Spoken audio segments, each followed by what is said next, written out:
Welcome to Better Africa podcast. I'm here with Chuck, and he's going to tell us who he is. Well, first and foremost, I really appreciate you inviting me to be on this, Brahim. I think what you're doing is fantastic. And anything that brings up everybody in the world equally and forcefully is something I'm behind 100%. Thank you, I sir. love your passion. So basically, um, I started as a businessman, actually very young.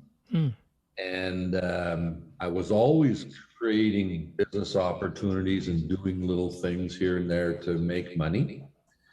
And from there, I started a photography and business as well as a marketing and advertising agency. I became a single father when I was 40 years old.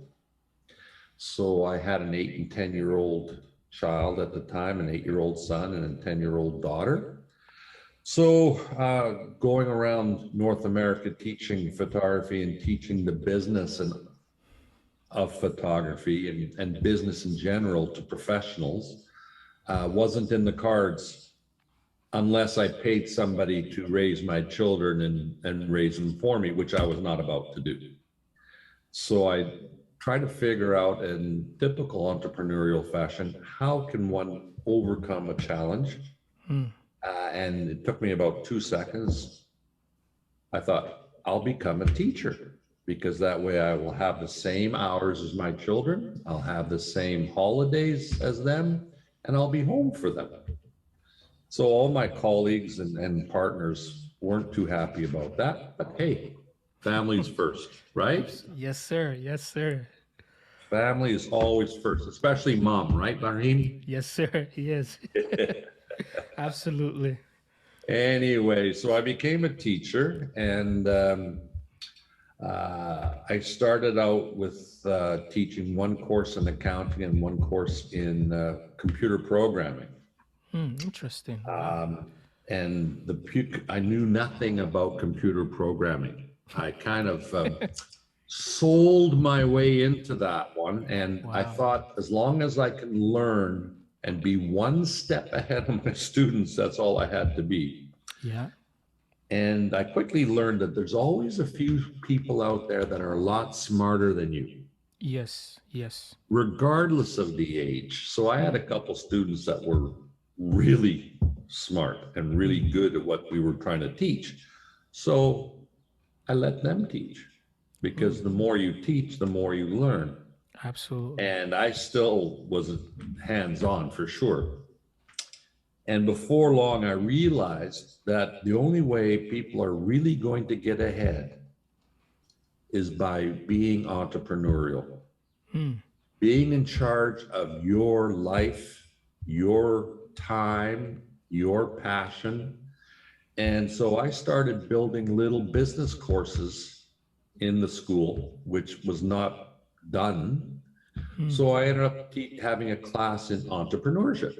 And then I had a class in marketing and wow. e-commerce and more importantly, investing. How to manage your money Mm, and how to make your money make money, absolutely. right? Interesting. How to make your money work for you, not you work for your money. So before long, it just took off like crazy. We had 16 courses in a high school, Wow. which other schools were just saying, "How do you do this? How do you do this?" And it's like you have a dream, you see a need, you fill it, and you do whatever it takes to get her done. I just recently retired from the teaching aspect, and as soon as I did that, my former colleagues and students of mine that I've mentored over the years, every week I get calls saying, "Can you help me with this? Can you help me with that? And we need to start a business and we want you, this type of thing." So I'm busier than I've ever been in my life. Wow. Uh, During the time that I was teaching, I was also helping individuals and corporations by doing some consulting on the side. So that through a lot of trial and error, through a lot of mistakes, Wow. by standing on the shoulders of giants Hmm. like you, reading the greats, Maxwell, tons of people out there, and having some really special people in my life that were my mentors and turned partners. I was stumbled ahead to being very comfortable. Wow, interesting. Wow, you have said so much. One takeaway from this is that you mentioned that you started your business at an early age, Yes, and you develop courses for high school students, I believe, right? yes. So I see a trend here that you have a passion to let's say to encourage and help young people to develop certain skill sets. And you mentioned one of them is the entrepreneurial mindset, the entrepreneurial type of personality. So my question I want to pose to you is that what is it about young people that number one you're passionate about? What would be your advice for a young person coming up with an idea, and how can they balance their education and also venturing out into a new business? I love it. So what I'll try to do is answer those questions in a roundabout way. Number one, I had a need when I was younger. I had a burning itch to do something, do things, learn, and had a real huge bump of curiosity. So my parents were immigrants. They worked hard. They were loving. They were caring. But where they were from, things like what do they call that? When you give your children an allowance for Yeah. money. Well, I never got that. So, but I needed to make money. So that's how I did it. You know, I started by going around the neighborhood shoveling snow in the winter. And in the summer, I went around and did a whole bunch of different things. Wow. So it brought me full circle to realizing that what you put your efforts into, you will get rewarded. Maybe not right away, but definitely later on. Okay. It also, I saw friends of mine in high school and they were working part-time jobs and they're all minimum wage and they weren't necessarily happy. I was always having my own businesses and the only boss I had was me. And I could do what I want when I wanted, and I could work as hard or as little as I wanted. So I had that flexibility, which is wonderful because it worked out so well with different things because I was very athletic. So I was able to work around my sports. I was able to work around. So for young people, realizing right away that you could have flexibility, you could do something you're passionate about, and make more money. That's a godsend. I mean, you can't get a better combination.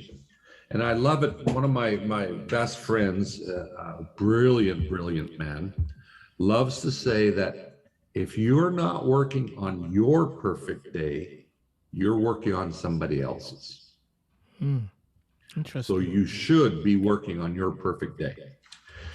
Now, one of the things that you brought up was people always put down others' ideas, Yeah. particularly family, because they have a path for you, which isn't necessarily your path. That's so true. Yeah. And I had that with my father too, because he wanted me to go to university, get degrees, and rely on them. And because he says you're smart, I said, well, no, I love to do this and this and this. And the biggest challenge is they always say, especially young people are told, well, you don't have any money, how can you start a business? You don't have any experience, you're going to lose your money. Yeah. They read the statistics. Oh, most businesses fail within the first 3 years. 50% in the first, 75% in the second, 95 in the third. What makes you think that you can do it? And I always point out, but there are people who are highly successful. I always talk about a student that I had that was in grade 9, and he was making 100,000 US a year creating websites for people, Wow. which was 3 times the amount of money that teachers were making at that time. Wow. And other students said, well, how did he do that? I said, well, simple. He learned about websites. He was passionate about the computer. The World Wide Web is 24 hours a day, 7 days a week, 365 days a year. It doesn't sleep. It doesn't ask what you look like. It doesn't ask if you are male, female, or whatever. It doesn't ask. It only asks that you produce. Absolutely. Absolutely. Yeah. If you do what you say you're going to do in a fair value, it'll get done. Absolutely. Wow. Wow. Right? Well, yes. Yes.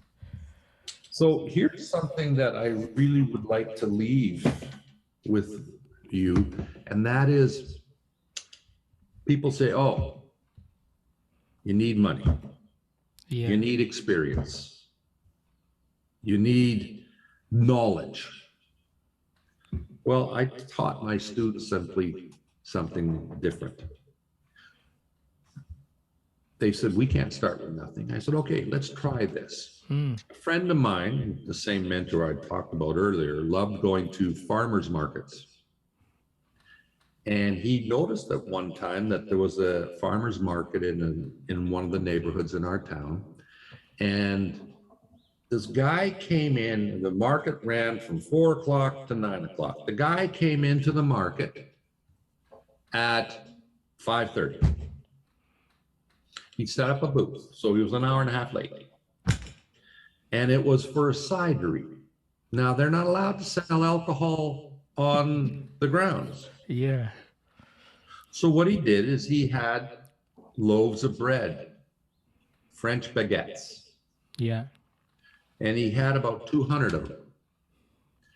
And people would come and buy his French baguettes. And every time they came to buy, he can give them a brochure. He could talk about the winery and the cider.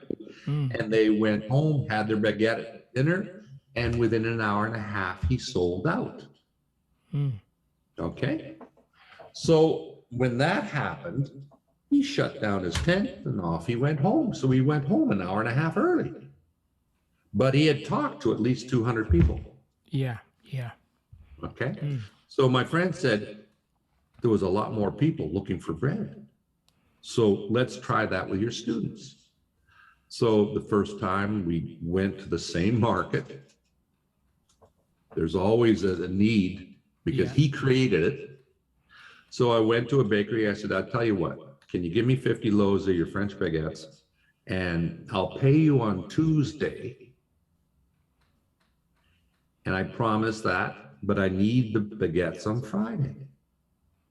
So they said, well, we don't usually do that. I said, well, we're doing a fundraiser for school and blah, blah, blah, blah, blah. Or we're doing a fundraiser for something. And they said, okay, we did it. So the first week we sold out. We bought them for $1 a piece. We sold them for $2 a piece, sold out within an hour. Wow. So I ordered 100 and we sold out in 2 hours. And then I ordered 400 and that grew. So then we went to getting brownies and goodies and treats. And I went to farmers and I got their crops. And then I went to jam makers and I got them to give me their same thing. I'll pay you on Tuesday. You give it to me on consignment today. At the end, we had 40 products and we're making $4,000 a day. Wow. Wow. Now, what was in it for the students? Number one, I said, I can't pay you because it's part of school. But what we can do is I'll set it aside in an account and I'll tell you what we're going to do with it very shortly. Number two, 50% of what you make always goes to charity. Not 10%, 50%.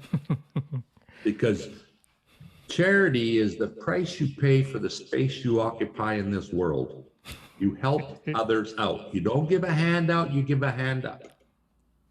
They go, oh, okay. But what's the number one? I said, I'll take you to a trip to Mexico.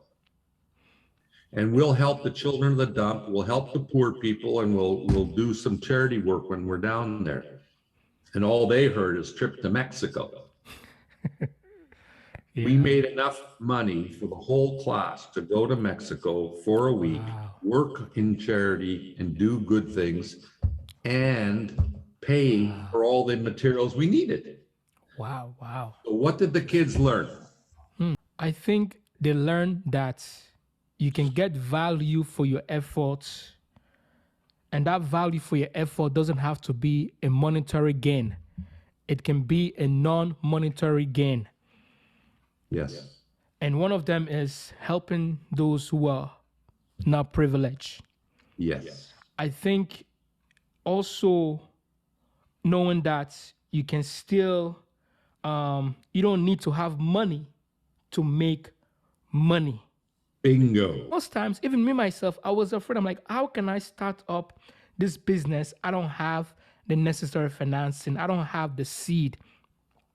Yeah. And that discourages many entrepreneurs. Totally. Where is the seed money? Yeah. Like, it takes money to make money, but now you're telling me that no, it doesn't take money to make money at that initial stage. Exactly. We call that bootstrapping. So I did another thing with my students, and we set up a little company, and I had them sell shares of that company to their family, their friends, to get the money to start our company. We guaranteed the people that they would make a 10% profit. Now, how can you guarantee that? Many people say you can't guarantee. Look at the stock market. People are always buying and losing and buying and losing. Matter of fact, 95% of the people on the stock market lose money. And I said, well, if you believe in what you're going to do, you build it into your price. Right? Yeah. So that's another way we got seed money as we went to family, friends, sold shares. And then we bought our initial stock, sold it, and showed what we had for the people, and said, "Hey, would you like to? Here's your profit right now. Would you like to invest more?" And they all invested more. We bought more more product, sold it, right? But it's not limited to that. I know a 12-year-old kid. He took balloons, which cost what? You get 100 balloons for like $5 $1. a bag or $1, right? Yeah. And he bought a bunch of corn flour, or he went to the beach and he got sand and stuffed it in the little balloons, tied it off, little thing. And they're stress balls. Wow. And he went to the market and sold these stress balls for $2 a piece. It cost him what, 10 cents? Not even that. And he made a killing. Wow. So just to interject, so you're saying that ideas are everywhere. You just need to find a problem and the solution for that problems. Bingo. It's a positive resource.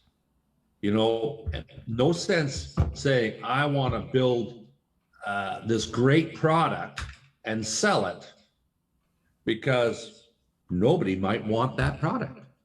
No. So find where the needs are and fill those needs, which will then give you the money to start spreading your business out to do other things that you are passionate about, right? Entrepreneurs, we should also be people-oriented, people-focused. John C. Maxwell said that every day when you wake up, ask yourself, what value can you add to people?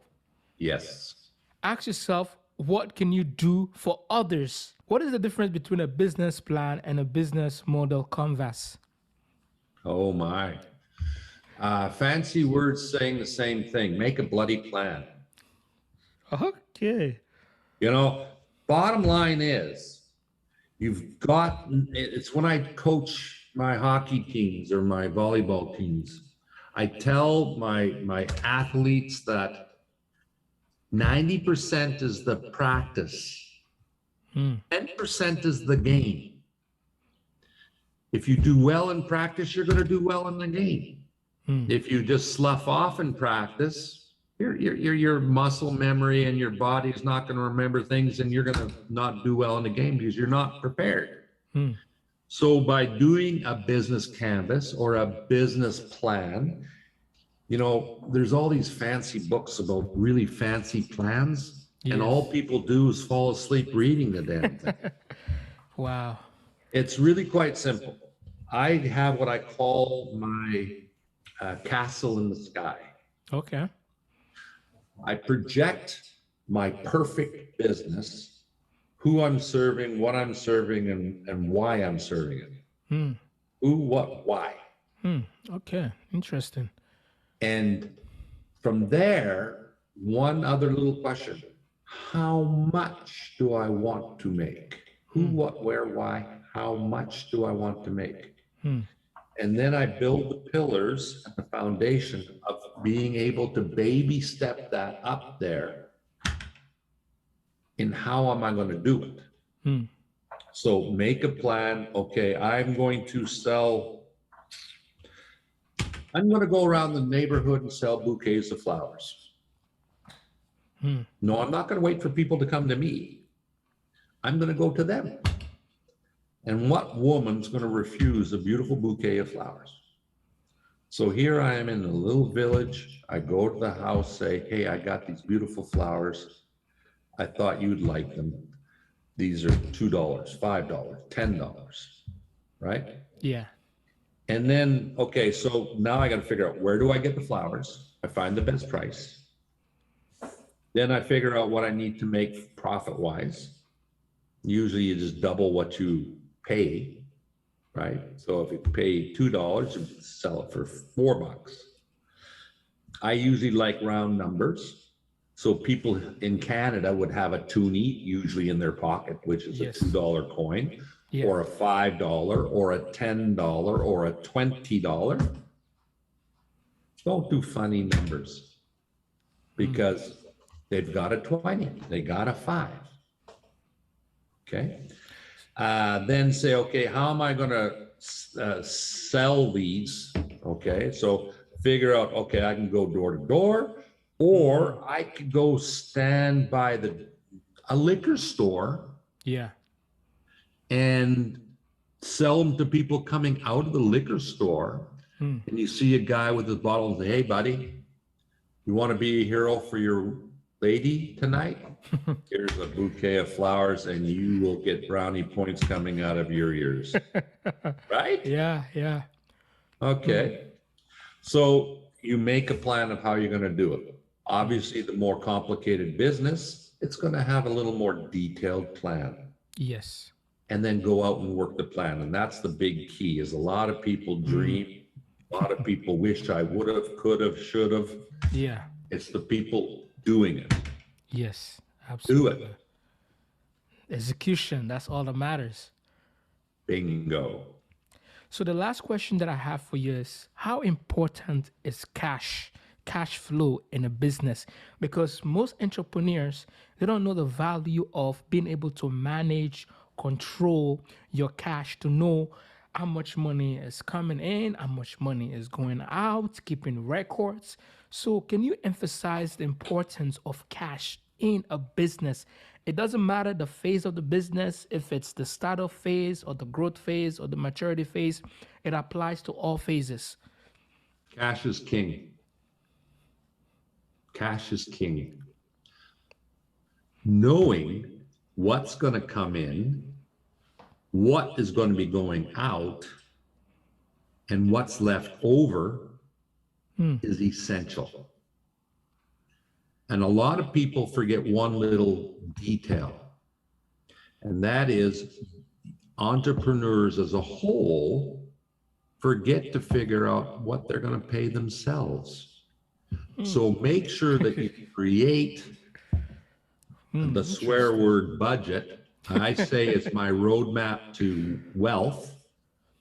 I create my roadmap to wealth, and I say, okay, This is what I intend will come in. This is what it's going to cost me. And then here are my expenses for administration. And I pay myself. I make sure, because if I don't pay myself every month, and this is where entrepreneurs fail every single time. If I don't have that line item that I pay myself this much every month and take it out, a couple things are going to happen. I'm going to get burned out. I'm going to be pissed off. I'm going to lose my dream. And nobody's going to come to my aid if things aren't working out the way it should be. So I better have some money set aside. And that's my secret savings plan. Yeah. That I could put back into the business if I need. But now it becomes a business loan, right? Which is tax-free. I mean, this is the first time I'm hearing from you. I've heard this before, that entrepreneurs have to pay themselves, and you stress on it. Can you pay yourself at the initial stage or when the business start making sufficient income? Start at the beginning. Why? Why? Let me explain charity. All right? Yes, sir. I always make sure that I give at least 10% of everything I earn to some sort of charity, okay? But that's bottom line. I mean, we do a lot more, but simple terms for most people, 10%. So as soon as you get a paycheck from your job at Wellington, you take 10% out immediately for charity. You take 10% out immediately for your savings/investment account. You have to pay yourself out of your own paycheck to set that aside. You cannot touch that. You set your dreamscape or your budget or your spend the rest of the 80% on what you need to do for your living. Okay? Yeah. And you will find that you will not miss that 20%. Matter of fact, you'll find ways of making sure, as long as you're strong and you are focused, the first 10% of every paycheck or dollar that comes into the business, charity, next 10% goes to your savings, right? Yeah. The rest goes to normal expenses. And that's just for people who are working. Make sure that when you have your own business, you automatically take money out for yourself. Wow. Wow. Interesting. And then how important it is, especially for somebody who decides to want to be an entrepreneur, to do a self-analysis of if they have the potential. Because do you think entrepreneurs are born, or do you think entrepreneurs are made? Is this something that can be taught? Is it a skill set that can be acquired? Why is it that some people, when they start their business, it booms immediately, it takes off? Some people, they've spent so many years of hard work, but nothing, there's no profit, there's no success, and they're asking themselves, and then they doubt themselves, do I really have the entrepreneurship spirit? Do I really have the entrepreneurship mindset? Do I have the personality?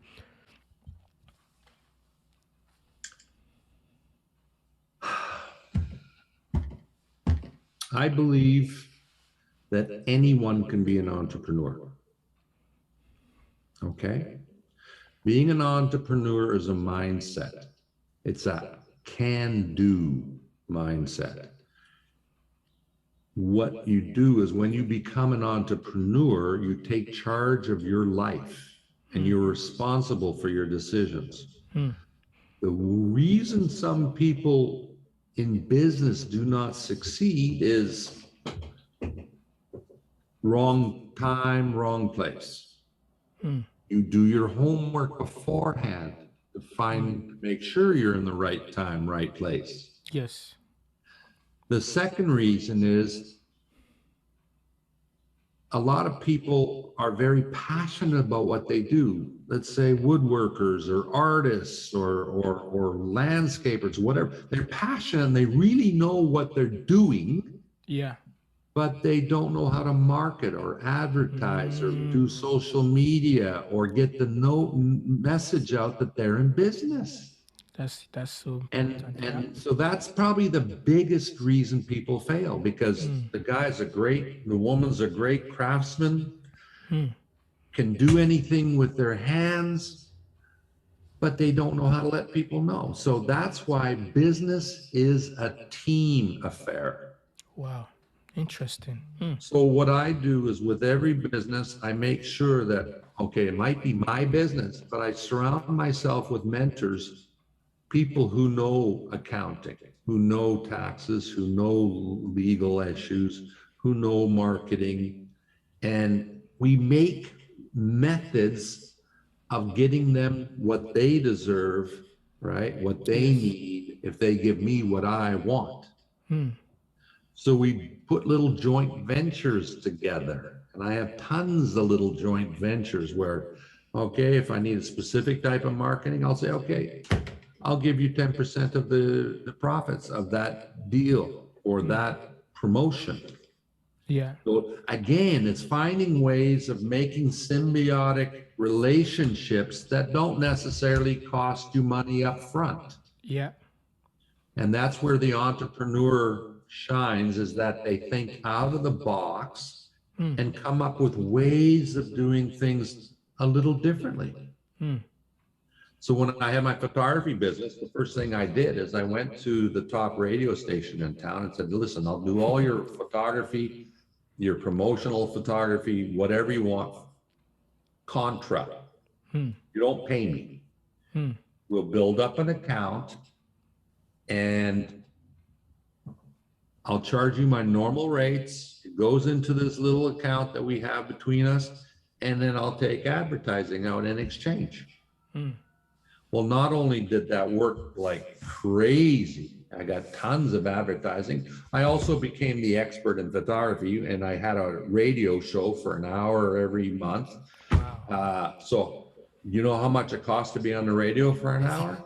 It's And quite I get it for expensive. free, Wow. right? Wow. I did the same thing with a TV station. All right. I said, I'll do all your promo photography for free. Boom, boom, boom, boom. I had my ads running during the Super Bowl. Wow. Wow. And what did it cost me? Nothing. My time. Your time. Okay. Okay. Cost you something. Oh, okay. You know, because I had to take pictures and I had to provide Yeah. product. Yeah. I got them what they needed. They gave me what I wanted. Any business, you can do that.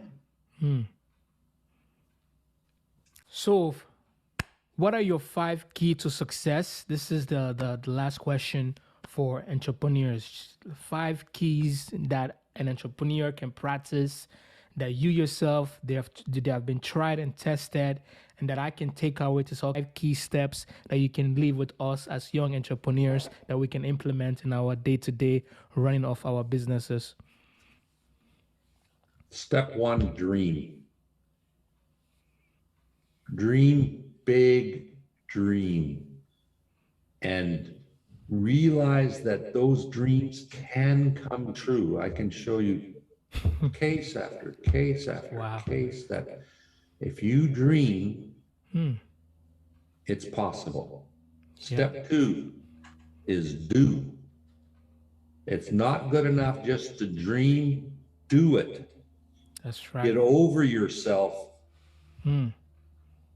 Get gutsy and do it. You can do it. You know, the mind of man can, if they can conceive it and believe it, it'll achieve it. I mean, Napoleon Hill. And it's so true.